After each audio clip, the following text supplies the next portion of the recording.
오늘도 유다서 같이 한번 살펴보도록 하겠습니다. 유다서 20절, 21절입니다. 찾으셔도 되고 앞에 스크린에 나와 있으니까 함께 보셔도 될 것 같습니다. 이제 유다서의 이제 마무리 부분에 해당합니다. 그래서 이번 주 또 다음 주까지 이렇게 나누면 유다서를 마무리를 할 수 있을 것 같습니다. 20절, 21절 같이 한번 읽겠습니다. 사랑하는 자들아, 너희는 너희의 지극히 거룩한 믿음 위에 자기를 건축하며 성령으로 기도하며 하나님의 사랑 안에서 자기를 지키며 영생에 이르도록 우리 주 예수 그리스도의 긍휼을 지키라. 아멘. 앞에는 마치 그 벼락 천둥이 치는 것처럼 호되게 나무라는 내용들로 쭉 전개가 됩니다. 마치 구원받은 사람, 구원받지 않는 사람 가리지 않고 도대체 생명이 있냐 없냐, 어떤 사람들이냐, 너희가 어떠한 삶들로 살아가고 있느냐를 강하게 구약에 나와 있는 많은 말씀들을 인용을 하면서 하나하나가 거의 95%에 해당하는 그런 복사율을 가지고 앞에 있는 내용들을 다 인용을 하면서 구약에 있었던 내용들을 이용하면서 우리가 지난주에 배웠던 것처럼 원망하는 자들이다. 누가 원망하는 자들이냐 하면 교회 안에 있는 어떤 자들이, 그리고 그 어떤 자들에게 미혹되어져서 함께 그렇게 살아가는 교회 전체를 두고 그렇게 유다가 책망하는 걸 볼 수 있습니다. 그래서 원망하는 것은 구약시대 때 있었던 출애굽했던 이스라엘의 모습들을 우리가 자연스럽게 떠올릴 수 있었고, 또 불만을 토로하는 자들, 습관적으로 만족하지 못하는 사람들의 모습을 책망하는 것을 보았고, 또 정욕대로 살아가는 그리스도인들은 어떻게 살아가는 사람들이냐 하면 자기의 생각도 십자가에 못 박은 사람들이고 정과 욕심을 십자가에 못 박은 사람들이 그리스도인입니다.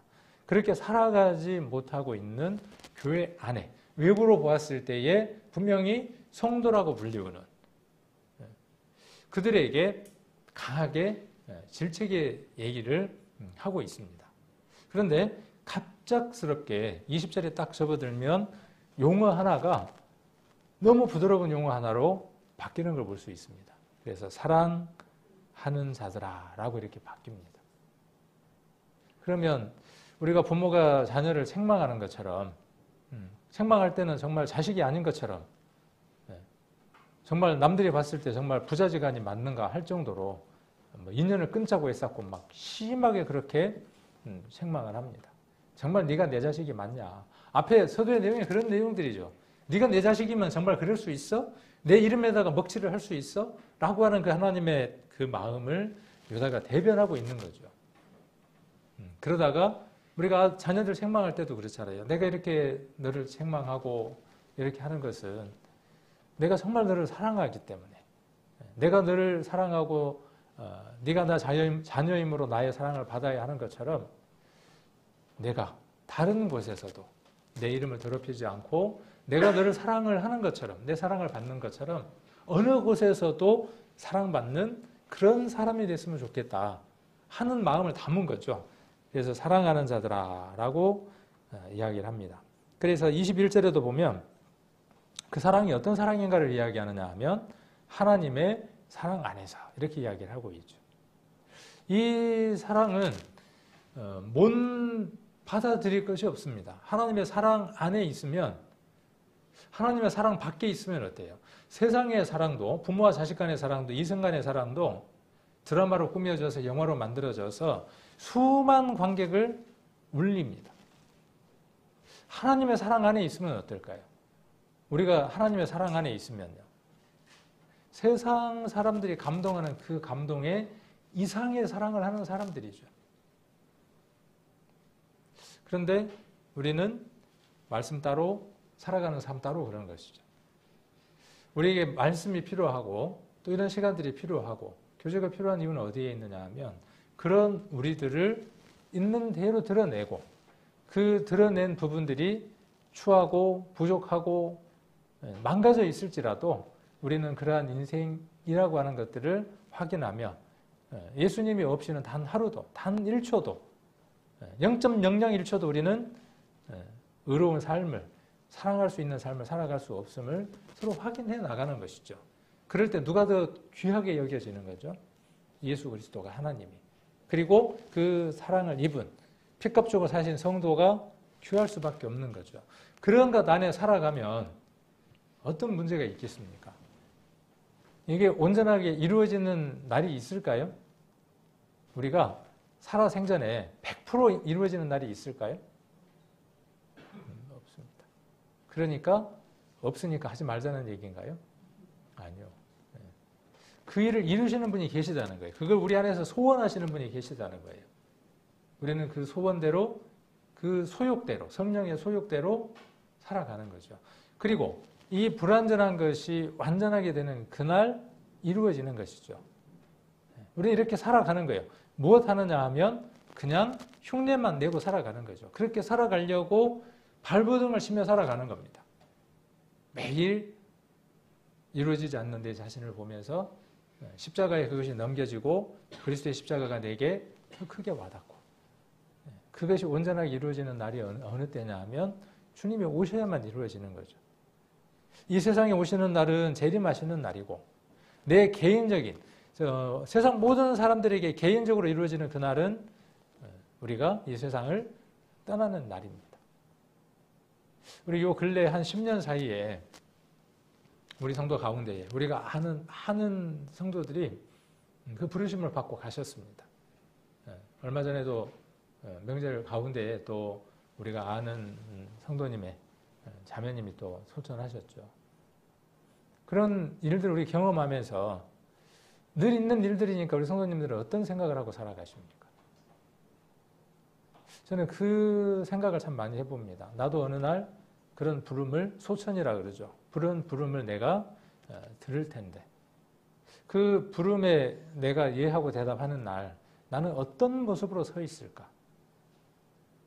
어떻게 내가 서 있을까? 그날이 언제인지 알면 준비하고 있을 거 아닙니까? 우리 예전에 아버지 어머니가 장에 가시거나 일이 있어서 밖으로 나가면 집에 이제 어떻게 됩니까? 엉망이 되죠, 막. 저 같은 경우는 우리 누나하고도 많이 싸우고, 형하고는 안 싸웠는데 나이 차이가 많이 나니까, 6살이나 나니까 혼만 났는데, 누나하고는 3살 차이가 나니까 맴매됐는가 봐요. 그래서 맨날 싸웠어요. 싸우다가도 옛날에는 오토바이를 타고 다니셨으니까 오토바이를 타고 오토바이 소리가 나면 알거든요. 동네 오토바이가 몇 대 안 되니까. 그럼 어떻게 해요? 오토바이 소리가 나면 기가 막히게 우리 집에 있는 멍멍이가 알아요. 나는 오토바이 소리를 못 듣는데 멍멍이가 짖거든요. 그러면 이제 어떻게 해야 돼요? 아, 우리 아버지 오시는구나. 그리고 어떻게 해요? 아, 싸운 것처럼 하고 준비를 단단히 하거든요. 명절이 되니까 이제 부모님 만나고 했던 것들이 생각이 나서 저도 이제 그 생각이 나는 거예요. 그렇게 준비할 수 있으면 얼마나 좋겠습니까? 내가 그 죽음이 이르는 날이 오토바이 소리 나는 것처럼, 개가 짖는 소리가 나는 것처럼 딱 들려오면 얼마나 좋겠습니까? 그러면 준비할 거 아니에요. 그래서 참으로 다행인 거예요. 공평하신 거예요. 누군가에게 그렇게 들려와서 준비를 할 수 있다 그러면 돈 많은 사람들은요, 그 돈으로, 그렇죠. 만일 그들이 이 믿음의 눈을 떠서 확연하게 모든 것을 다 봐버렸다 그러면요, 우리는 상급 없을 거예요. 근데 공평하신 거예요. 그들은 어때요? 취해 있는 거예요. 취해 있는 겁니다. 우리는 부족하고 또 고난이 많고 역경이 많기 때문에 무엇으로만 채울 수밖에 없느냐 하면 주님으로만 채울 수밖에 없기 때문에 그것이 감사한 것이죠. 그래서 비록 오랜 기간 투병 가운데에 주님의 부르심을 들었다고 할지라도 그 과정은 하나님과 함께한 과정입니다. 그 질병을 누가 주셨냐 하면 하나님이 허락하신 겁니다.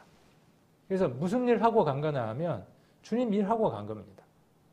그 병을 낫고자 매이고 어떤 일들을 해결하기 위해서 매달리는 순간들이 있습니다. 그리스도인들에게. 삶에 대한 본능이 있기 때문에. 그러나 시간이 점점점 지나면 알게 됩니다. 이 일이 누구 일이라는 것을요. 하나님 일이라는 것을 알게 됩니다.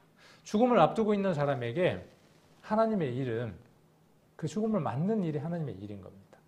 제가 아침에도 잠깐 이제 박정도 집사님에게 그런 교제를 잠깐 나눴는데, 집사님 지금 귀한 일 하고 계시는 겁니다. 큰 일 하고 계시는 겁니다. 하나님 일 하고 계시는 겁니다. 제가 그렇게 이야기를 했습니다. 그 손주 둘에게, 하루와 하음이에게 그 나이 때에 각인이라고 됩니다. 각인. 동물이 태어났을 때에 먼저 본 것을 부모로 인지하는 것처럼 그 나이에는 모든 것이 필름 한 컷 한 컷으로 저장이 됩니다. 일평생 그걸 꺼내서 자기 삶의 방향들로 삼습니다. 할아버지가 찬양하는 것, 할아버지가 기도하는 것, 할아버지가 교회 나가는 것, 그 모든 것들이 컷으로 다 기억이 되어 있습니다. 그리고 말 하나하나 하는 것. 이거 다 하나님이 찬양하는 거야. 누구 일 하고 있는 겁니까? 나이가 들어서 할 일이 없으니까 손주나 보고 있는 겁니까? 그러면 한없이 처량하잖아요. 누가요? 내 자신이. 우리 성도님들은 어떻습니까, 지금? 내가 나이가 들었어요. 힘이 없어요. 그래서 이것도 할 수 없고 저것도 할 수 없어요. 그렇게 생각하면 처량한 겁니다. 할 일이 없는 겁니다. 연세 드신 분들은 삶이 끝나는 날, 주님이 부르실 때까지 무엇 하느냐 하면, 박정도 지사님께도 그 얘기했지만, 건강 유지하는 게 주님 일인 겁니다. 그 페이스를 잘 유지하는 그 일이 누구 일이냐 하면, 하나님의 일인 겁니다. 저는 뭔 일을 해야 하는 거죠? 저는 전력 질주해야 되는 사람이에요. 저에게 맡겨진 일들과 우리 성도님들이 해야 할 일들이 각각 다른 겁니다. 저는 많은 욕심을 내지 않습니다. 우리 주님도 마찬가지입니다. 우리 성도님들에게 있어서 거대한 것, 큰 것, 광대한 것, 그런 것을 원하시는 것이 하나님의 뜻이 아니죠.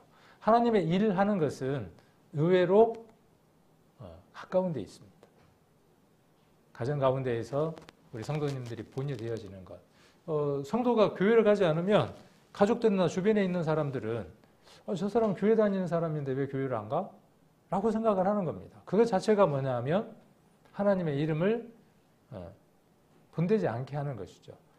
성도가 주일 교회 가는 것은요, 당연히 해야 할 일이지만 그 일이 누구 일이냐 하면 하나님의 일인 겁니다. 내가 살기 위해서 가는 거예요, 실은요. 교회는 내가 살기 위해서 가는 겁니다. 내가 살아야 하기 때문에. 그러나 그건 누구 일이냐 하면 하나님 일입니다. 말씀 보는 건 누구 일이냐 하면 하나님의 일인 겁니다. 지난번에도 의사 얘기를 했지만 의사가 어떻게 하루를 사느냐는 것에 따라서 그리스도인이 아닌 세상 사람들과 같은 삶을 살아갈 수 있고 참 신앙의 삶을 살 수 있다고 말씀을 드렸죠. 아침에 일어나서 기도로 하루를 열고 말씀을 읽고 오늘 어떤 환자가 오든 하나님이 내게 주시는 영혼님으로 내가 어떤 말로 그들에게 채움을 채워야 할까요? 그렇게 시작하는 그 의사는 목사 이상인 겁니다. 목사는 그 삶을 살고 있는 겁니다. 그렇게 살아가려고 특별히 하나님 안에서 부름을 받은 사람이니까 하루를 그렇게 살려고 발버둥 치는 사람입니다. 그런데 만일 의사가 그렇게 살아간다면 그 사람은 하나님 앞에 목사 이상의 삶을 사는 겁니다. 어르신들도 마찬가지인 겁니다. 아휴, 이놈은 몸 힘든데 어떻게 오늘 하루를 지낼까? 뭘로 하루를 따분하게 보내볼까? 그렇게 생각하고 하루를 살아가신다면 하나님과 상관이 없는 겁니다. 우리 성도님들도 마찬가지죠. 직장에 가서 내가 오늘 직장 가서 아이고 그놈 맨날 날 쪼아서 힘들게 하는데 그래 어떻게 하면 내가 야무딱지게 한번 받아볼까? 내가 어떻게 하면 그놈을 한번 야무딱지게 한번 엎어볼까? 그러면요 세상 사람보다 더한 겁니다. 그리스도께서 십자가에서 죽으셨으니까 내가 그들에게 어떤 모습으로 십자가에 죽는 모습을 보여주어서 그들로 하여금 감화 감동 받을 수 있게 할까? 그런 마음으로 하루를 열었고 하루를 시작했다 그러면 하나님 일을 한 겁니다. 의사는 하나님 일을 하고 뭘 받은 거예요? 보너스로 지금 돈 받은 거예요.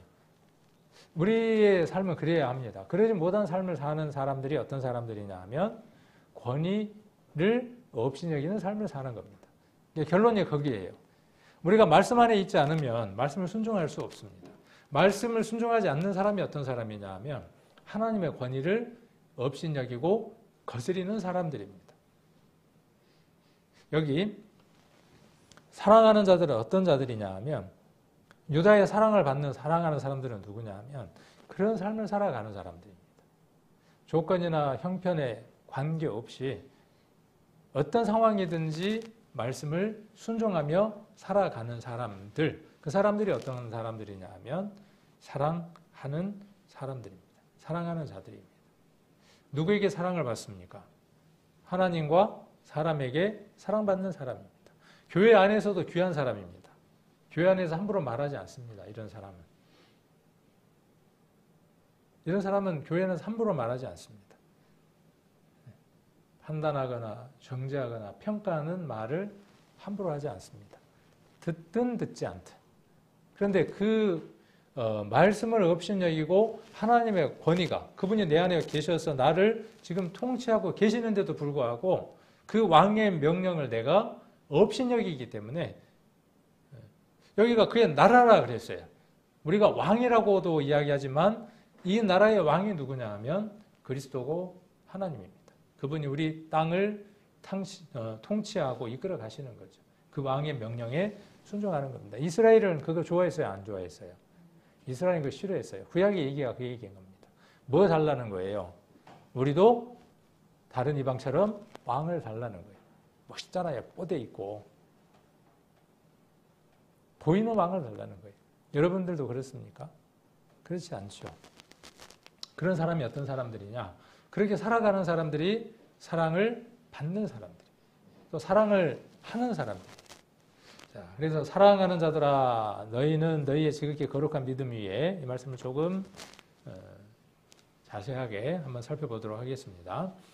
너희는 너희의 지극히 거룩한 믿음 위에. 그러니까 사랑받는 사람들은 어떤 조건을 갖춘 사람들이냐 하면 지극히 거룩한 믿음이라고 하는 것을 가진 자들이 사랑을 받는 자들이에요. 누구의 사랑? 하나님의 사랑과 성도의 사랑을 받는 사람들입니다. 자, 그런데 거기에서 끝나는 게 아니라 노란색으로 이렇게 칠을 했습니다. 그런데 이야기하려고 하는 주된 내용이 되기 때문에 노란색으로 바꿔둔 겁니다. 그래서 자기를 건축하는 겁니다. 구원받았으면 완성이 됐지. 무슨 또 뭘 건축을 하고 자시고 하냐는 거예요.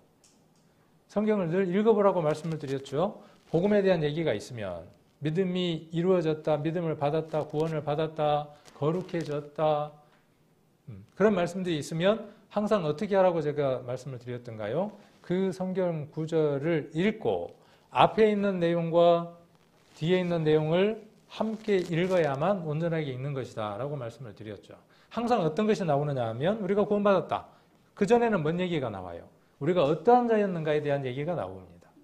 그리고 우리가 하나님의 귀한 생명을 얻었다가 나오고 그 다음 나오는 게 뭐냐 하면 그러니까 어떻게 살아야 된다는 거예요.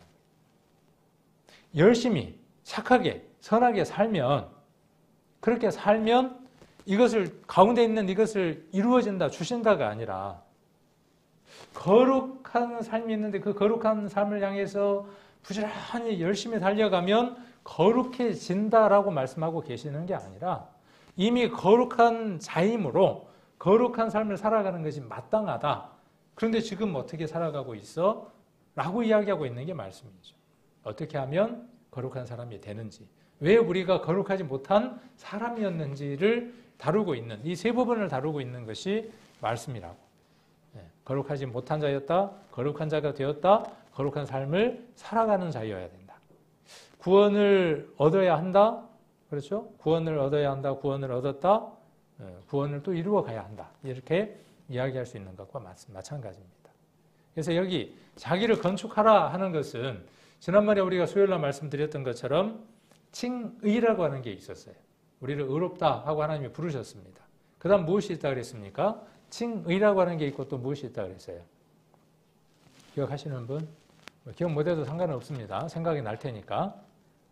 칭의가 있고 성화가 있다고 말씀을 드렸습니다. 그리고 성화 뒤에 무엇이 있다고 말씀드렸냐 하면 같은 이름을 가진, 비슷한 이름을 가진, 성씨를 가진 같은 집안 식구예요. 돌림자를 써요.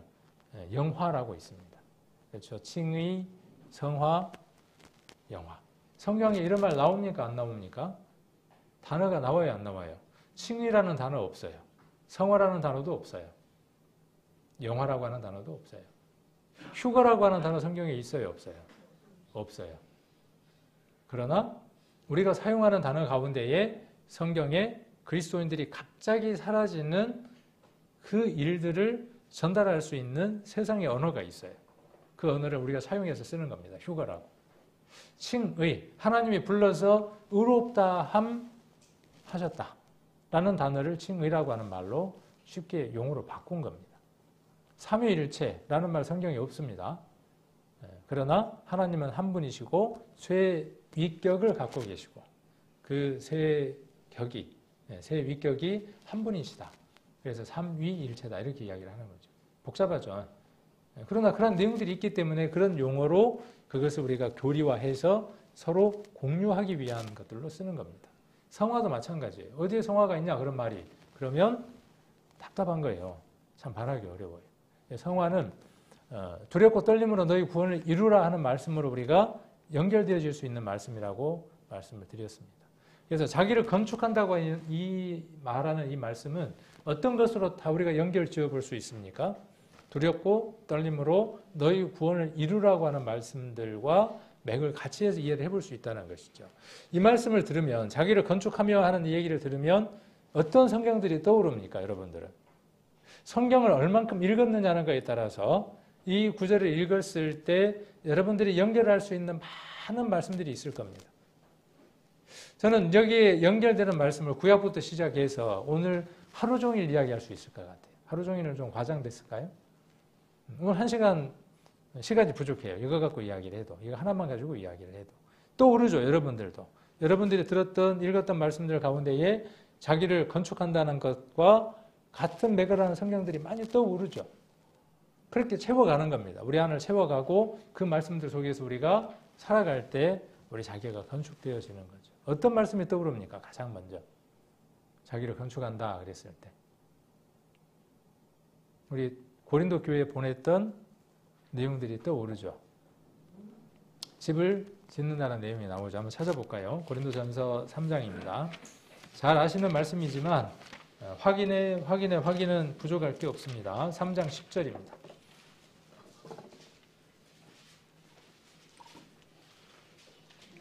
3장 10절 고린도전서 3장 10절 266페이지 내게 주신 하나님의 은혜를 따라 내가 지혜로운 건축자와 같이 터를 닦아두매. 그러니까 바울은 이렇게 지금 이야기를 하고 있는 거죠. 자, 지혜로운 건축자와 같이 터를 닦아두었다 그랬어요.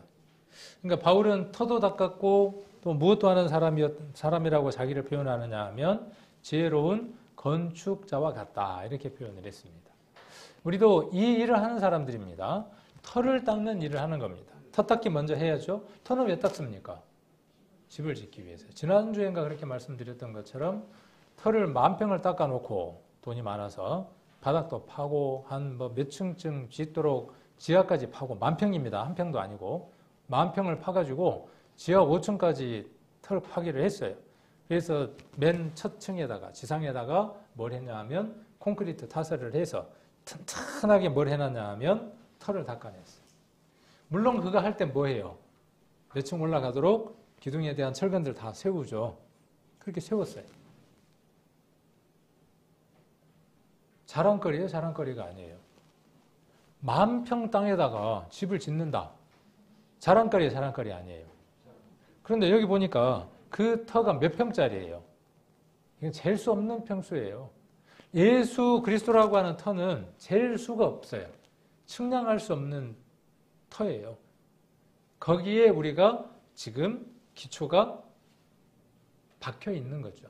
그것을 구원이라고 이야기를 하는 겁니다. 자, 그래서 지혜로운 건축자와 같이 터를 닦아두매 다른 이가 그 위에 세우나 그러나 각각 어떻게 그 위에 세우기를 조심할지니라. 이 닦아둔 것 외에 능히 다른 터를 닦아줄 자가 없으니 이 터는 곧 예수 그리스도라. 만일 누구든지 금이나 은이나 보석이나 나무나 풀이나 10% 이 터 위에 세우면 각각 공력이 나타날 터인데 그날의 공력을 밝히리니 이는 불로 나타내고 그 불이 각 사람의 공력이 어떠한 것을 시험할 것입니다. 만일 누구든지 그 위에 세운 공력이 그대로 있으면 상을 받고 누구든지 공력에 불타면 해를 받으리니 그러나 자기는 구원을 얻되 불 가운데에서 얻은 것 같으리라. 참, 마지막 말씀이 위로가 됩니까? 어떤 분들은 이거에다 위로를 삼더라고. 그래, 다 타버려도 탑만 남았으니까. 다 타도 뭐만 남겠어요. 짓다가 지어 올리다가 뭔 일이 생겨서 탔단 말이에요. 탔는데 터는 어쨌든 남잖아요. 야, 다행이다, 터나 남았으니까. 그렇게 어리석은 사람이 어디 있냐라고 지금 이야기를 하는 거죠. 근데 어떻게 지어 올라가야 한다는 거죠? 여기 내용은 비유로 이야기를 한 거니까 이 비유의 핵심은 무엇이에요? 하나는 우리가 읽어보았을 때 하나는 어떤 것이냐 하면 사라질 것들이에요. 하나는요. 물론 사라질 것들이지만 우리의 가치로 있어서 귀한 것들이에요. 사라지지 않는 것들이에요. 지난번 그 교재 가운데서 이제 전사님도 그런 말씀을 하셨지만 하나는 공통점이 그렇죠. 여기 어떤 공통점이 있습니까? 자, 나무나 풀이나 집 공통점이 뭐예요? 나무, 풀, 집 공통점. 뒤에 나와 있는 말씀에서 우리가 읽어보면 불탄다는 공통점이 있고 또 하나 우리가 말씀 속에는 없지만 이것을 우리가 한번 자연에 있는 것들로 한번 살펴본다 그러면 이것들의 특징은 땅에서 나온다는 특징을 가졌어요. 물론 무엇도요? 금이나 은이나 보석도 어디에서 나옵니까? 땅에서 나옵니다. 네. 그렇죠. 땅에서 다 나오는 것들이에요. 땅은 저주받은 것을 상징을 해서 나무나 풀이나 잎은 타버리는 것으로 우리가 이해를 할 수 있습니다. 그러나 땅 안에서 나오는 것들 가운데에 불타지 않는 가치 있는 것들이 있죠. 무엇일까요, 그게? 우리의 삶 안에, 우리의 삶들 안에 세상 것을 추구하고 세상을 바라보고 살아가는 모든 순간들은 우리는 너무나 잘 아는 것들이죠. 하나님의 심판 때 불타버릴 것들입니다. 창고에 그득그득 돈을 채우는 것, 통장에다가 잔고를 높이 쌓는 것, 넓은 집으로 이사 가는 것, 그게 그 자체가 나쁜 게 아니에요. 집을 옮기는 것도 통장에 잔고를 쌓는 것도 어떤 일도 그것이 무엇과 연관되느냐가 중요한 것이지 그 자체를 해서는 안 된다라고 이야기하는 것은 우리가 오류에 빠질 가능성이 있어요. 보험 우리 들어야 돼요? 들지 말아야 돼요? 이렇게 물으면 아버지가 좋아, 엄마가 좋아 그 질문하고 똑같아요. 앞으로 제가 이렇게 질문을 하면 질문이 틀렸어요 그렇게 이야기를 하셔야 돼요. 앞으로 여러분들도 마찬가지입니다. 물에 빠지면 아들하고 딸하고 아들하고 딸이 아니라 아내하고 딸하고 아내하고 자식하고 물에 빠지면 누구 먼저 건질래? 그렇게 질문들 많이 하죠. 그 질문 잘 됐어요? 잘못됐어요? 그 잘못된 질문이에요. 그런 질문 갖고 어떻게 해요? 이분법적인 사고를 가지고 우리는 사고하려고 애쓰는 거예요. 보험 들어야 돼요? 들지 말아야 돼요? 그렇게 이야기를 하면 잘못된 질문이에요. 왜 그것을 하느냐예요. 무엇 때문에 하느냐예요. 운동해야 합니까? 하지 말아야 합니까? 해야 합니다. 하는 게 경건한 거예요? 하지 않는 게 경건한 거예요? 참 대답하기 어렵죠. 아까 말씀드렸잖아요. 그렇게 질문하지 마세요라고 이야기하라고. 어렸을 때는 엄마가 좋아, 아빠가 좋아 그러면 마지막 말한 걸 말합니다. 사고가 뚜렷하게 세워지지 않았을 때는 엄마가 좋아, 아빠가 좋아. 나중에 해보세요. 그러면 마지막에 일한 걸 좋아한다 그래요. 근데 조금 판단력이 생기기 시작하면 곤란한데 그럽니다. 보험, 또 운동, 왜 하느냐예요. 무엇 때문에 하느냐예요. 아까 그 의사처럼 그것이 정해졌을 때 그 일이 하나님의 일이 되어지는 겁니다. 귀한 하나님의 복음에 드려지고 쓰여지는 일들이 되는 겁니다. 그래서 이런 부분들은 우리가 잘 선택해야 될 필요가 있는 거죠. 금이나 은이나 보석이라는 건 무엇이에요? 우리가 어떤 선택을 했다는 거예요. 금이나 여기 지금 나무나 풀이나 짚은 무엇을 선택한 겁니까? 사라져버릴 걸 선택한 거예요. 타버릴 걸 선택을 한 겁니다. 그걸로 지어 올릴 수 있어요? 없어요?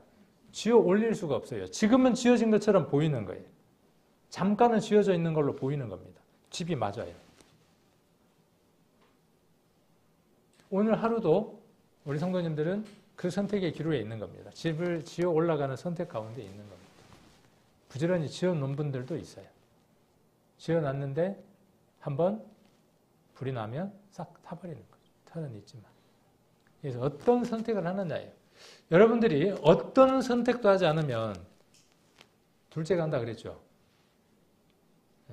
가만히 있으면 두 번째 간다 그랬잖아요. 신앙은 절대로 그렇지 않습니다.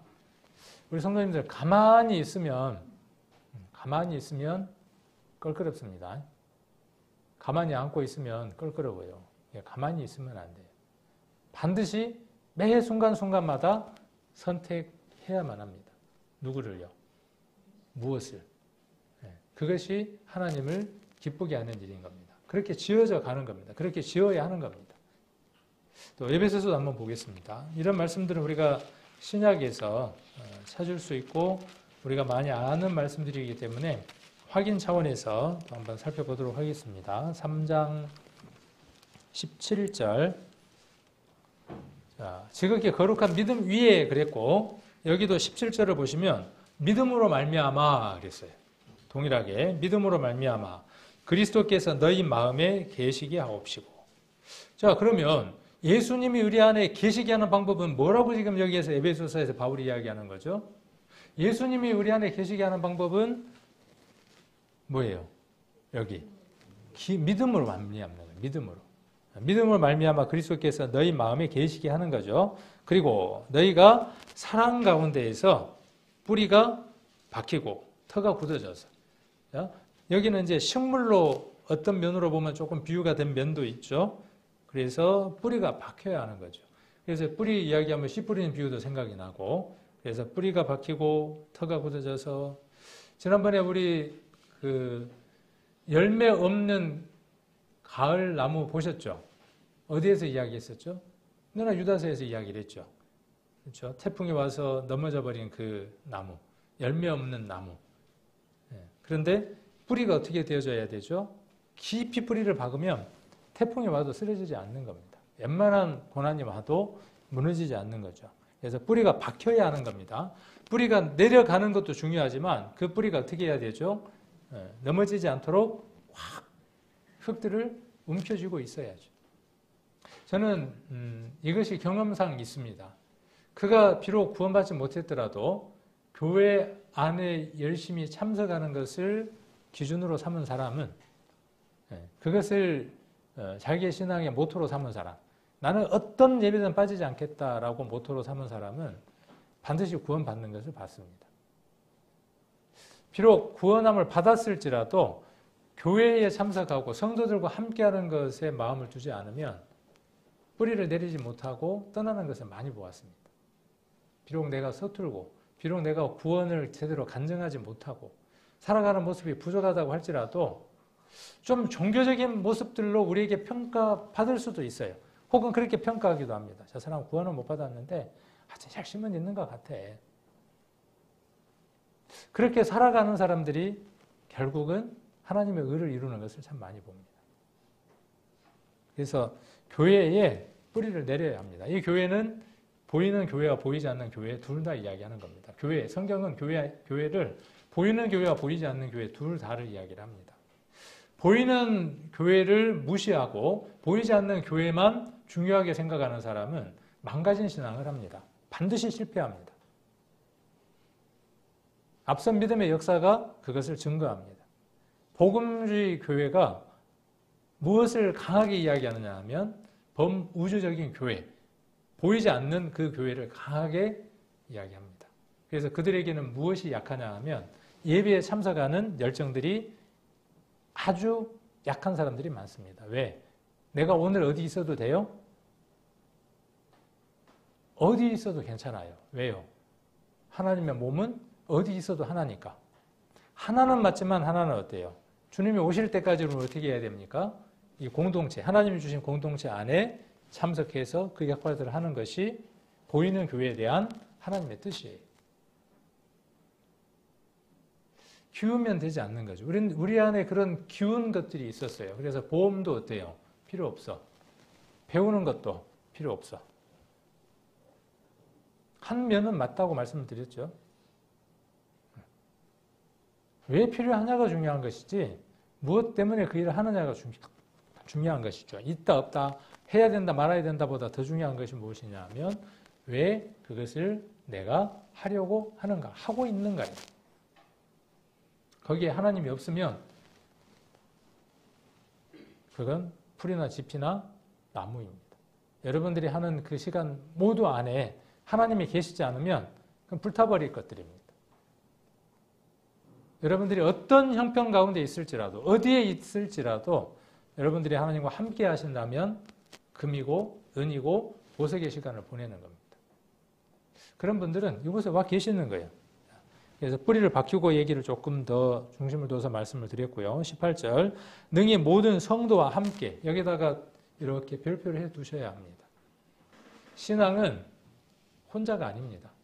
함께입니다. 성도와 함께입니다. 누구와 함께요? 혼자 잘나면 혼자 잘나서 푹 붉어지면 뭐예요? 몸 안에서 혼자 잘났다고 영양분을 많이 받아가지고 폭 붉어지면 뭐예요? 혹이에요. 혹. 그렇죠. 몸 가운데 그런 부분이 생기면 어떻게 되죠? 몸에 거침이 돼요. 성장은 함께하는 겁니다. 우리 몸은 참 신비롭습니다. 어머니 뱃속에서 분열을 하기 시작을 합니다. 가장 큰 세포 하나와 가장 작은 세포 하나가 만나서 한 개의 세포가 돼서 그때부터 어떻게 되느냐 하면 2개로, 4개로 계속 분열합니다. 언제까지 분열할까요? 계속 분열하면 문제가 생깁니다. 계속 분열하면 문제가 생겨요. 골고루 다 분열을 하는데 손가락이 5개가 될 때까지만 딱 분열을 해요. 근데 만일 이 분열이 계속 일어나면 어떤 문제가 생기냐면 육손이가 돼요. 분열이 될 장소에서 분열이 안 일어나면 새손이가 나오기도 해요. 장애를 앓는 거죠. 교회는 그렇게 함께 성장해 가는 겁니다. 함께. 그리고 몸에 장애가 생기면 그것은 그 부위의 장애가 아니라 전체의 장애예요. 그래서 잘라버리고 가면 얼마나 좋겠습니까? 그렇잖아요. 교회 안에 불편하게 하고 힘들게 하고 어렵게 하는 성도들이 있으면 예전에 어느 교회는 그랬어요. 교회 안에 뭔가 좀 불만하거나 그런 세력이 생기면 목사님이 꼭 어떤 설교를 하냐 하면 교회 안에 암세포가 있다는 거예요. 목사님 뜻을 반대하거나 뭔 일이 생기면 반대하거나 그러면 암세포라고 이야기하면서 문제가 생겼다 그래요. 그럼 성도들이 알아서 어떻게 하느냐 하면 그 거치는 사람들을 자동적으로 해결해냅니다. 잘라냅니다. 교회로 못 나오게 만듭니다. 맞는 방법인가요? 아니, 절대로 그렇지 않습니다. 만일 유다서를 쓴 유다가 그렇게 할 수 있었다 그러면 물리적인 방법으로 해결하고 그 말씀 기록할 필요 없습니다. 그러나 어떻게 해야 되기 때문에요. 그도 지체예요. 그렇죠? 지체일 가능성이 있고 지체여야 되기 때문에 어때요? 또 지체임으로 어떻게 해야 하죠? 병이 들었으면 고쳐야 하기 때문에 그 아픈 곳에 주사를 놓고 약이 투여되기를 원하는 마음으로 유다가 그 일을 하는 겁니다. 우리 교회는 함께입니다. 그래서 어떻게 하는 겁니까? 지식에 넘치는 그리스도의 사랑을 알아. 알았는데도 불구하고 알아 하고 이야기를 하고 있고, 자, 그 다음 어떻게 해야 됩니까? 그 넓이와 길이와 높이와 깊이가 어떠함을 깨달아. 하나님의 모든 충만하게 하신 것으로 너희에게 충만하게 하시기를 구하노라. A라는 성도는 하나님에 대한 이해도가 어느 정도냐 하면 이만큼이에요. 그런데 B라는 성도는 이만큼이에요. C라는 성도는 요만큼이에요. 그러면 이만큼의 것을 알고 있는 성도는 이만큼을 알고 있는 성도에게 어떻게 해줄 수 있죠? 채울 수 있어요. 여기 이 넓이, 길이, 높이, 깊이를 그 순교를 당했던 어떤 그리스도인이 감옥 안에서 이 말씀을 적고 이 말씀을 어떻게 이해를 했느냐. 감옥 안에서 이 말씀을 이해를 한 거예요. 그 감옥 안에서 얼마나 그리스도에 대한 사랑이 점점 커져갔으면 이것을 그렇게 이해를 했더라고요. 십자가를 그려놓고 그러면 이제 이해가 좀 되죠. 십자가를 그려놓고 이것을 어떻게 적었냐 하면 위로 되어 있는 십자가의 높이를 높이라고 이렇게 적고, 그렇죠? 그 다음에 아래쪽을 뭐라고 적었냐 하면 깊이라고 적었어요. 그리고 한쪽을 뭐라고 이야기했냐 하면 넓이라고 이야기하고 길이라고 이야기를 했어요. 그리고 그 중심에 누가 있는 거죠? 가운데에, 십자가의 가운데에 내가 있는 거예요. 그렇게 그림을 그려 두었어요. 그러니까 앞서간 믿음의 선진들의 글이나 또 간증들이나 책을 읽는 것은 우리가 성경을 이해하거나 돕는 데에 더 도움이 되죠.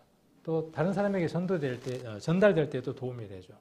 그러니까 많이 읽고 많이 배우고 무엇 때문에? 나를 자랑하려고? 아니죠. 성도들에게 더 많이 알려주려고. 그러면 그 누구 일을 위해서 지금 책 보고 있는 거예요?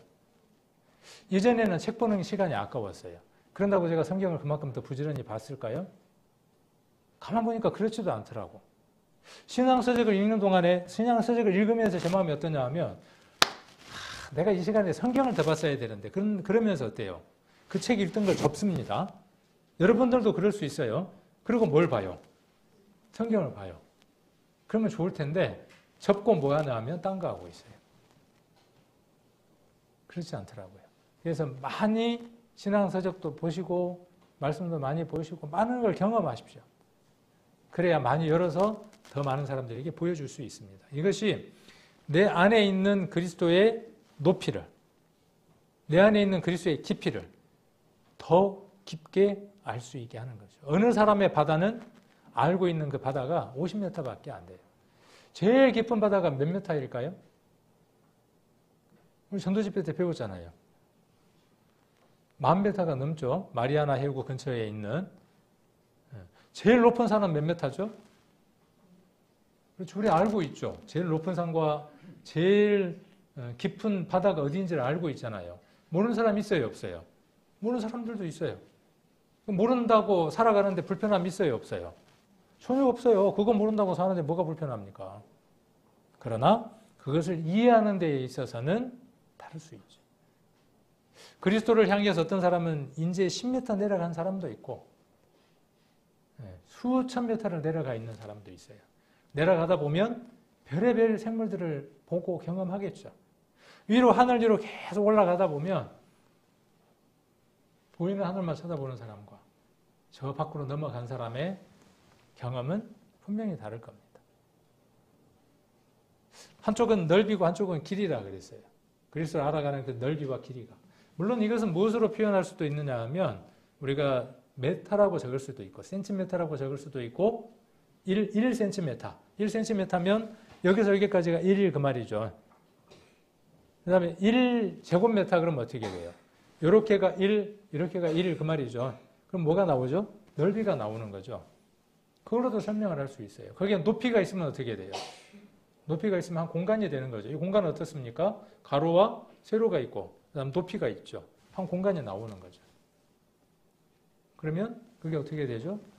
메타의 3개니까 세제곱미터가 되죠. 뭐 그런 걸로 우리가 설명을 또 해볼 수도 있어요. 이런 부분들을. 근데 누구에 대해서 그래야 된다는 것이죠. 누구에 대해서? 예수 그리스도에 대해서.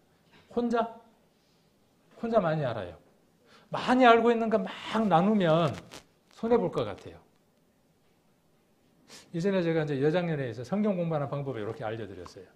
그러고 나면 우리 목사님 어떻게 하시려고요? 그러더라고요. 제가 알고 있는 거 다 알려드리고 나면 제가 빙계 될까요? 안 그래요. 더 채울 수 있어요. 나누는 겁니다. 그리스도를 힘껏 나누는 겁니다. 그 시간이 어느 시간이냐 하면 우리 교제의 시간들입니다. 내 안에 발견된 넓이, 길이, 높이, 깊이를 나누는 겁니다.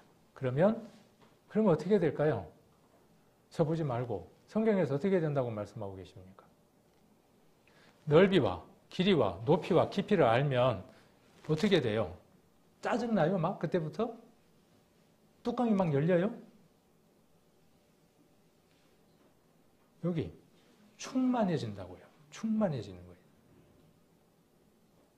이런 성도 한두 명만 교회 안에 생기기 시작하면요. 교회는 미쳐버리는 겁니다. 그럼 역으로 교회가 그렇게 되지 못하는 이유는 어디에 있어요? 그런 성도들이 많지 않기 때문이에요. 누가 그렇게 되기를 원해요? 목사가 그렇게 됐으면 좋겠어.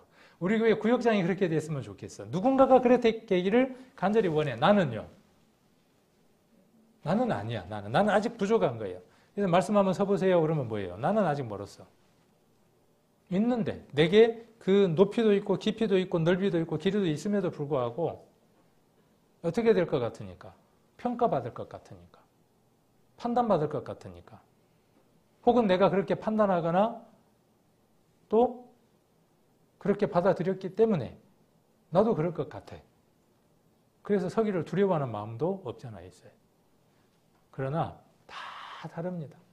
이곳에 서서 말씀을 한번 나눠보세요. 다 각각 다릅니다. 다양합니다. 그리고 그 속에서 많은 것을 충분하게 얻을 수 있습니다.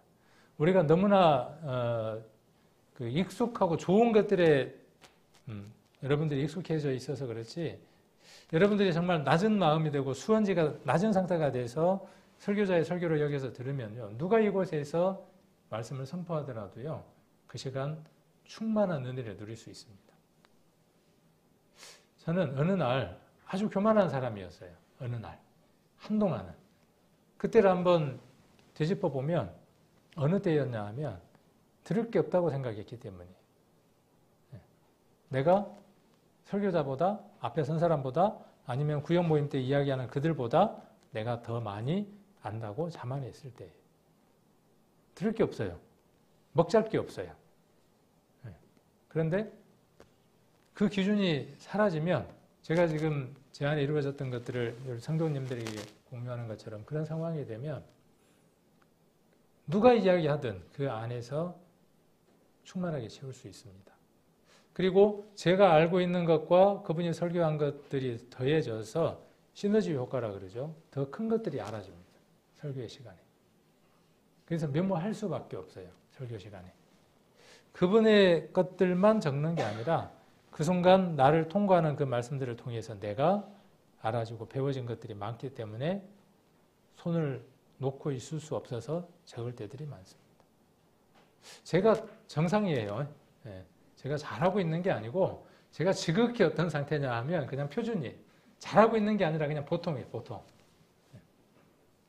자, 이렇게 우리가 해나가는 것이 맞는 것이다. 그래서 지극히 거룩한 믿음 위에 자기를 건축한다 하는 것에 대한 얘기를 하는 겁니다. 또 베드로전서 1장도 한번 보겠습니다. 베드로전서 2장입니다. 베드로전서 2장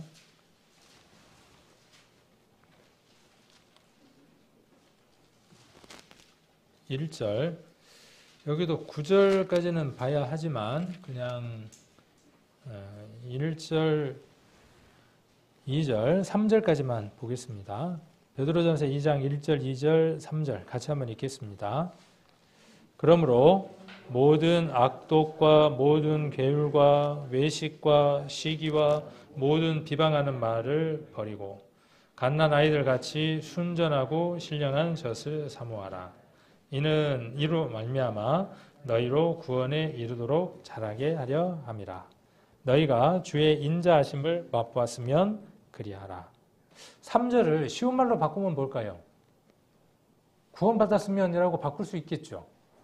그렇죠? 쉽게 바꾸면. 그러면 앞에 2절에 이야기한 건 그건 뭔 얘기예요? 구원에 이르도록. 3절에 이야기하는 그 구원받았으면 뭐고 2절에서 이야기하는 구원은 뭐예요? 우리가 지금 이야기하려고 하는 내용이죠. 자기를 건축하는 문제예요. 성화에 관한 문제예요. 내 안에 이루어진 그 거룩함이 내 생각도 지배하고 내 뜻도 지배하고 내 삶까지 지배하는 삶이 되게 하는 것이 무엇이냐 하면 자기를 건축하는 삶이에요. 그게 성화의 과정이에요. 자, 그러려면 버려야 될 게 있는 거예요. 그렇죠? 구원은 하나님께서, 하나님 입장입니다. 구원은 하나님 입장에서 우리의 모든 허물을 기억지 않으시겠다는 거예요. 왜? 그 모든 것들에 대한 값을 본인이 치렀으니까 나는 기억하지 않기로 작정하셨다. 동이 서에서 먼 것처럼 모든 죄를 내 등 뒤로 던졌다. 여러 가지로 표현하셨잖아요. 그렇게 하셨기 때문에 하나님 편에서는 죄에 대한 것이 더 이상 남아있지 않습니다. 그런데 우리는 살아가는 삶 가운데 우리는 여전히 그 유혹과 그 기억들과 그렇게 살아갈 수 있는 가능성 가운데 살아가는 겁니다. 그런데 또 그래서 여기 뭐라고 나와 있는 거죠? 2장 1절에. 그래서 어떻게 하는 겁니까? 우리에게 무엇이 그대로 남아 있는 겁니까? 악독도 남아 있습니다. 이 악독에 대한 값을 하나님이 어떻게 하시겠다고? 값을 치르게 하지 않으시겠다고 선언하신 거예요. 자, 무엇도, 모든 괴율도, 외식도, 시기도, 모든 비방하는 말도 하나님이 어떻게 하시기로 작정하신 거죠?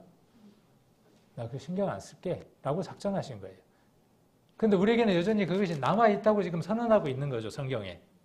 그러니까 어떻게 하라고요? 하나님도 그걸 기억지 않고 값을 치렀으니까 믿음이라고 하는 건 뭐예요? 그것과 일치하는 거예요, 하나님과. 그럼 우리도 어떻게 해야 하는 거죠? 하나님이 기억하지 않고 동에서 서에서 먼 것처럼 버리셔버렸어요. 등 뒤로 던졌어요. 그럼 우리도 어떻게 해야 하는 겁니까? 우리도 어떻게 해야 되는 거예요? 여기 저를 보지 마시고 어떻게 해야 되는 거죠? 우리도 버려야죠. 하나님은 영원 속에 사시는 거니까 그게 영원 속에서 0.000 사이로 모든 것이 이루어져 버린 것이고 우리는 어떻게 해야 하는 것이죠? 영원 속에 들어가 있는 신적인 삶들 가운데에서 우리는 어떠한 삶들을 살아가야 돼요?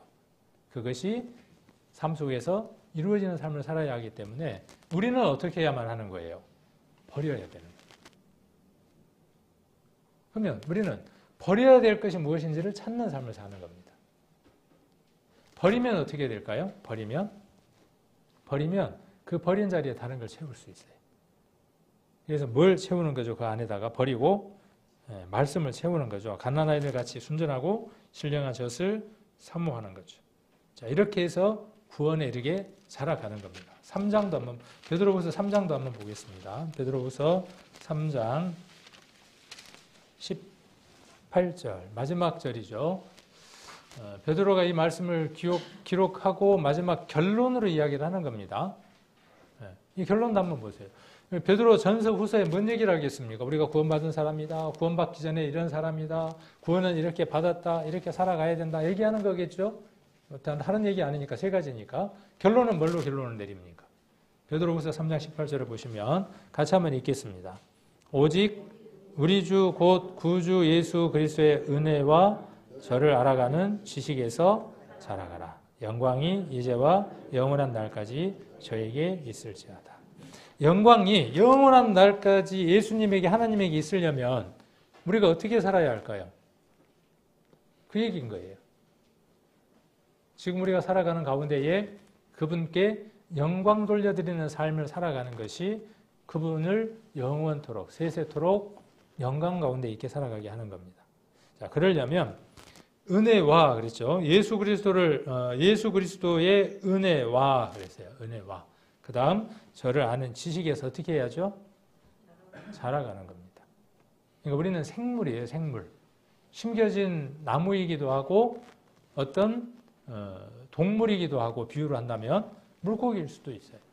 그래서 탄생이 있고 성장의 과정이 있습니다. 그 안에는 많은 애환들도 있는 겁니다. 과정들이 있는 겁니다. 그게 그리스도인들의 신앙의 과정입니다. 그것이 없다면 이런 아픔이나 고통이나 성장하는 것처럼 그런 과정이 없다면 생명이 없을 가능성이 많다. 이렇게 또 이야기할 수도 있는 거죠. 그래서 현대 성경에는 그러나 사랑하는 이들이여 여러분만은 그죠? 세상 사람들 빼고 여러분만은 거룩한 믿음의 터전 위에 여러분을 한층 더 튼튼히 세우십시오.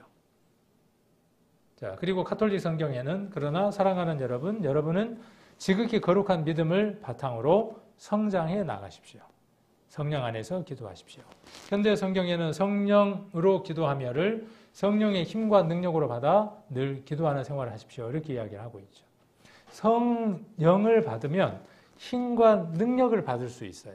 성령을 받았는데 성령을 받았다고 말하는데 힘과 능력이 없다. 그러면 안 받은 거예요. 선물을 받았는데 뭐가 없다. 그러면 안 받은 거죠, 그게. 성령은 선물이니까 받았으니까 어때요? 성령은 힘과 능력이에요. 힘과 능력 그러니까 뭐 생각나는 단어 하나 없어요? 권위. 권위는 무엇을 가졌습니까? 힘과 능력을 가졌다고 말씀을 드렸죠. 성령은 권위를 가졌어요. 여러분 안에 성령이 오셔서 힘과 능력으로 나타난다는 것은 여러분에게 말씀으로써 명령하고 계신다는 거예요. 성령을 따라서 산다는 것은요, 성령의 말씀이, 우리 안에 있는 그 말씀이 우리들 삶들 안에 순종되어진다는 의미예요. 그것으로서 기도하고 살아가는 겁니다. 이게 어떤 사람이냐 하면 성령으로 살아가는 사람이에요. 자, 또 21절 한번 보시면 자기의 하나님의 사랑 안에서 자기를 지키며 영생에 이르도록 우리 주 예수 그리스도의 긍휼을 기다리라. 이 영생에 이르도록 긍휼을 기다리라 하는 말은 쉬울 수도 있는 얘기지만 어렵게 생각하면 어려울 수 있어요. 어디에 프레임에 갇혀 있으면 어려우냐? 요즘 프레임이라는 말 많이 쓰죠. 어떤 고정된 생각, 안경 하나를 쓰면 영생에 이르도록 긍휼을 기다리라 이런 말들은 참 풀기 어려워요. 그래서 이 부분은 다음에 한번 좀 더 뒷부분에 다시 연결되어 있어요. 뒤에 보면 다시 긍휼이라는 말이 나오니까 이 부분들은 뒤에 한번 나눠보도록 하고 자기를 지키는 문제. 이 자기를 지키는 문제와 어떤 문제는 똑같은 얘기예요. 20절에 나와 있는 자기를 건축하는 문제와 자기를 지키는 일은 불가분의 관계예요. 어떻게 하면 여러분들을 지킬 수 있을까요? 하나님이 처음 만든 인간에게 가장 먼저 주신 율법이 있었어요. 가장 먼저 주신 말씀이 있었어요. 가장 먼저 주신 명령이 있었어요. 무엇이었을까요? 저는 쉬운 문제를 질문하는 겁니다. 다스리고 지키라고 말씀하셨어요. 모든 것들을 다 허락하시고 다스리고 지키라 그랬어요. 다스리고 지키려면 어떻게 해야 됩니까? 다스리려면. 이 다스리고 지킨다는 것은 무엇과 연관이 되어져 있냐면, 무엇과 연관이 되어져 있냐면요. 생육하고 번성하는 것과 뛸래야 뛸 수 없습니다. 다스리고 지키는 목적이 어디에 있는 거죠? 생육하고 번성하게 하기 위한 거예요. 그게 축복이에요. 그런데 다스리지 못하고 지키지 못하면 어떻게 됩니까? 생육하고 번성할 수 없어요. 신앙도 마찬가지입니다. 다스리지 못하고 지키지 못하면 생육하고 번성할 수 없습니다. 성경은 그래서 어려운 책이 아니에요. 맨 처음에 이야기한 그 사건이 우리 안에 지속되고 있다는 거예요. 그 문제예요. 아담과 하와 안에 있었던 그 동일한 문제가 우리 안에 지금도 그대로 존재하고 있는 겁니다. 하나님이 주신 모든 것들, 허락해 주신 것들, 우리는 어떻게 해야만 하는 거죠? 생육하고 번성하게 해야 돼요. 그러려면 다스리고 지켜야 돼요. 아담과 하와는 어떻게 했어야만 했습니까? 선악을 알게 하는 나무의 실과를 먹어서는 안 되는 말씀을 들었어요. 그것을 다스리고 지켜야만 했어요. 잘 아는 것처럼 그것을 무너뜨리려고 했던 존재가 있었죠. 보였어요? 안 보였어요? 신앙은 보이는 문제에 관해서 살아가는 게 아닙니다. 그런데 보이지 않는 것에 대해서 결정하고 보이지 않는 것에 대해서 살아가지만 그 보이지 않는 것을 어떻게 선택했느냐에 대한 것이 보여지는 게 신앙생활입니다. 그렇죠? 종교는 어떻습니까? 종교는 보여지는 것들로 말미암아 보이지 않는 그 세계를 꾸미려고 하는 거죠. 그게 종교입니다. 신앙은요, 믿음은 우리 안에 보여지지 않는 부분에 대해서 성장해가고 자라간 그 모습들이 보여지는 삶들 가운데에 그대로 투영되어지는 것이 신앙인의 삶입니다. 여러분들이 어떻게 살아가느냐, 그 삶이 여러분 안에 신앙의 실체를 보여주고 있는 겁니다. 주일날 예배에 나오는 것, 성경 읽는 것, 가장 가까이 있는 사람이 보기에 엉망으로 살아가는데 그게 신앙을 이야기하고 자녀들에게 믿음을 이야기를 하면 하지 말라는 말 아니에요. 그것도 해야만 해요. 하다 보면 어때요? 아, 내가 언행이 일치 안 되는구나 하는 걸 알게 되니까. 자, 그래서 지키는 것은 이렇게 지금 쉬운 성경에서 이야기를 하죠. 사랑 안에서 자기를 지키고, 쉬운 말에서는 울타리 안에 머물면서 그랬어요. 울타리 안에 머물면서 자신을 순결하게 지키는 가운데라고 이야기를 했습니다. 그리스도인들은 순결을 지켜나가는 겁니다. 이 말이나 거룩함을 이룬다는 말이나 별반 다를 게 없죠. 어떻게 하면 순결을 지키고 어떻게 하면 깨끗하게 지킬 수 있을까요? 이 부분은 우리가 어떻게 이해를 해보면 좀 쉬울 수 있냐 하면 우리가 옷을 입고 있습니다. 어떤 옷을 입었느냐는 것에 따라서 사람들의 행동의 패턴이 달라집니다. 반바지에 난닝구, 전문용어로 난닝구를 입고 있어요. 그럼 어떻게 하고 있을까요? 반바지에 난닝구를 입고 있으면 이 모습에서 우리가 상상할 수 있는 모습은 머리는 가시집을 찢고 아니면 이렇게 돼 있고 텔레비에 길게 누우면 안 되죠. 소파에 길게 누워서 리모컨을 만지고 있는 모습이 상상이 돼요, 안 돼요? 안 돼요? 제가 그렇게 하고 있으니까 제 모습을 지금 이야기했는가 본데, 그죠? 자연스럽게 그렇게 상상이 되잖아요. 이 옷은 무엇이냐 하면 그 사람이 무엇을 하고 있는가를 볼 수 있는 하나의 관찰 도구이기도 해요. 작업복을 입었어요. 제수복을 입었어요. 의사 가운을 입었어요. 그러면 그 옷에 맞는 말과 행동과 삶의 양식을 보이는 겁니다. 여러분들은 어떤 옷을 입었습니까? 여러분이 입은 옷은 어떤 옷을 입으셨죠? 네. 이제 떠오르죠. 이렇게 이야기하니까 성경 말씀들이 갈라디아서라든가 여러 성경들을 통해서 우리가 무엇으로 옷 입었어요? 예수 그리스도로 옷 입었어요. 또 어떤 옷을 입었어요? 하얀 옷을 입었어요. 누가 입혀주셨어요? 네. 그리스도께서 입혀주신 하얀 옷이 있어요.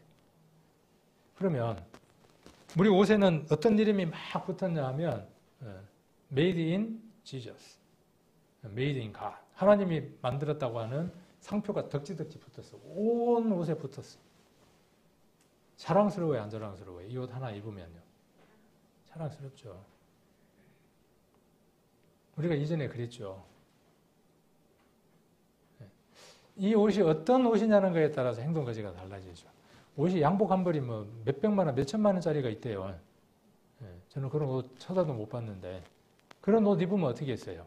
먼저는 텔레비에 보니까 그런 옷 입은 사람은 때깔이 다르더라고. 벌써 한 머시기인가 입고 나왔잖아요. 텔레비에 보면 그분 이 모양새를 보면 정말 단정하더라고요. 보면 머리부터 시작해서 발끝까지 머리, 안경, 그 다음에 얼굴, 옷 보면요. 옷이 이 양복 핏이 정말 딱 살아요. 아마 그 사람 입은 옷은 몇백만 원짜리 옷일 것 같아. 그러니까 그 옷이 어떠냐 하면 그 사람의 삶이나 생각을 대변해 준다고 이야기할 수도 있어요. 그리스도인들은 그리스도로 그렇게 옷 입고 살아가는 거죠. 하얀 세마포로 옷 입고 살아가는 겁니다.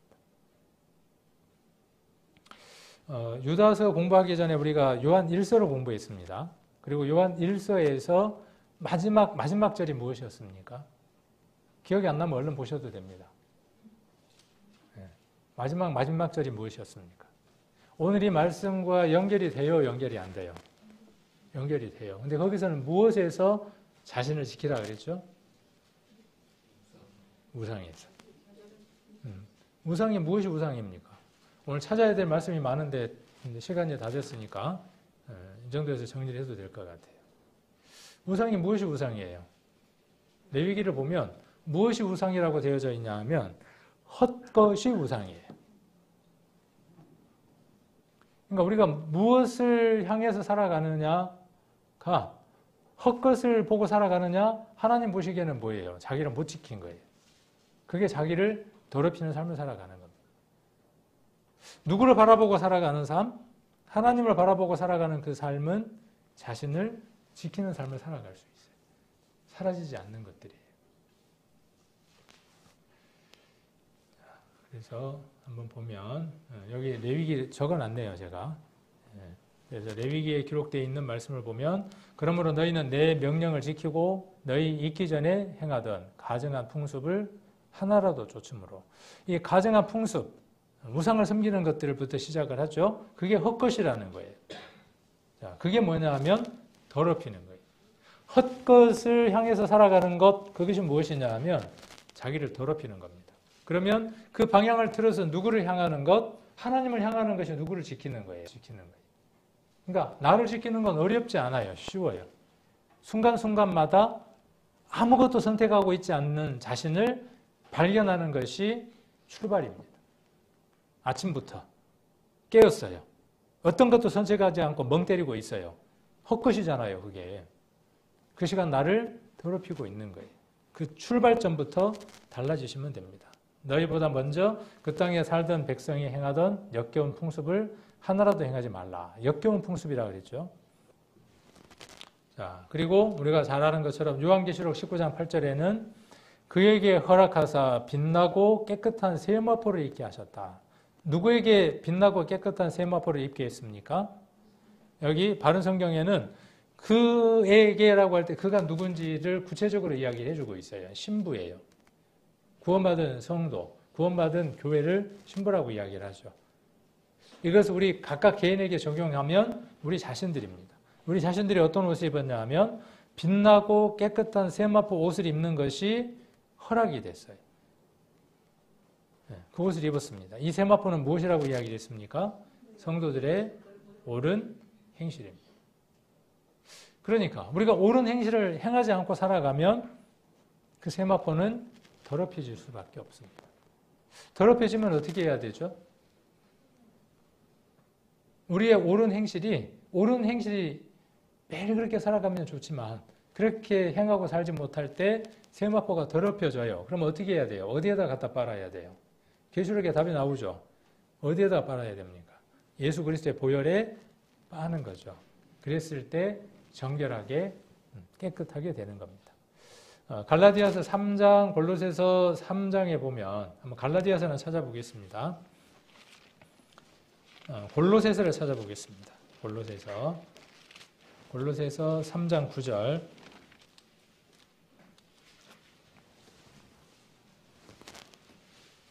갈라디아서 3장 26절, 27절 한번 꼭 읽어보시면 좋겠고요. 그것과 똑같은 얘기예요. 같은 얘기인데 조금 다른 부분이니까 여기에다가 이렇게 갈라디아서 3장 26절이라고 적어 놓으셔도 됩니다. 27절. 너희가 서로 거짓말을 버리고 골로새서 3장 9절. 너희가 서로 거짓말을 말라 옛사람과 그 행위를 벗어버리고 자, 새 사람을 입었으니 그러니까 이전에 우리가 입었던 옷은 어떤 옷이에요? 더럽고 추하고 악한 옷이에요. 아까 우리가 읽었던 옷하고 똑같죠. 버려야 될 게 있는 거죠. 악독, 시기, 질투, 괴율. 이것을 어떻게 해야만 하는 거죠? 버리는 거예요. 옷을 바꿔 입어야 하는 거예요. 예수 그리스도로 옷 입는 것은 순간순간마다 우리가 버리고 이 옷을 입는 겁니다. 그리고 10절에 새 사람을 입었어요. 10절 같이 한번 읽겠습니다. 새 사람을 입었으니 이는 자기를 창조하신 자의 형상을 쫓아 지식에까지 새롭게 하심을 받는 자니라. 이 사람이 누구예요? 성도이고 진행형 가운데에 있는 믿음의 사람입니다. 자, 여기 창조라고 이야기를 했죠. 자기를 창조하신 자. 이 창조는 어떤 창조일까요? 창세기 때 그 창조? 아닙니다. 그거보다 더한 창조가 뭐예요? 그리스도께서 십자가에서 돌아가심으로 말미암아 새롭게 구원받은 우리가 새로운 피조물 창조물입니다. 끝나는 게 아니라 어떻게 해야 된다고요? 지식에까지 새롭게 하심을 받는 자가 되어야 한다는 겁니다. 그래서 우리는 진행형 가운데 있고 매일 옷을 갈아입는 사람이어야 됩니다. 더러운 옷 벗고 새 사람으로 옷 입는 겁니다. 그리고 내가 어떤 옷을 입고 사는 사람인지를 매일 지각할 때, 매일 깨달을 때 우리는 거기에 걸맞는 삶을 삽니다. 의사 옷을 입은 사람은 의사답게 살아갑니다.